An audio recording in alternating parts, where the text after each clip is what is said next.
இயேசு கிறிஸ்துவில் பிரியமான சகோதர சகோதரிகளே, எகிப்து நாட்டிலே அடிமைகளாய் இருந்த மக்களை பாலும் தேனும் பொழிகிற கானான் நாட்டிற்கு அழைத்து வந்த உண்மையான இறைவனாம் யாவே இறைவனை புறக்கணித்துவிட்டு வேற்று தெய்வங்களை வழிபட்டு வந்த யூதா நாட்டு மக்கள் பாபிலோனியர்களால் நாடு கடத்தப்படுகிறார்கள்.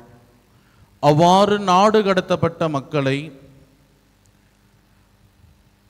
பாரசீக மன்னன் சைரேசு வழியாக இறைவன் அவர்களை மீட்டு வந்து அவர்களுடைய வாழ்விற்கு அளிக்கிற அருள் ஆசிரியர்களை தான் இன்றைய நாளின் முதல் வாசகத்தில் இறைவாக்கினர் எரேமியா முன்னுரைக்கிறார்.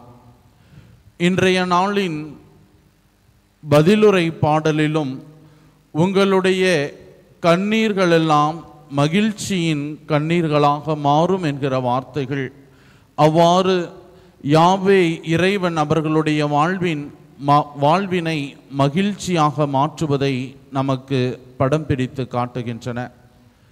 இன்றைய நாளின் நற்செய்தி வாசகத்திலே இயேசு தாம் பணி செய்து வந்த இடங்களிலே பரிசேயர்களாலும் ஏரோதியர்களாலும் அவர் தன்னுடைய வாழ்வில் எதிர்ப்புகளை சந்திக்கின்ற பொழுது அவர் சிறிது காலம் சீதோன் ஆகிய புறவினத்தார் வாழக்கூடிய இடங்களில் இருக்க அவர் முற்படுகிற பொழுது அந்த இடத்தில்தான் அவர் கானானிய பெண்ணை சந்திக்கின்றார்.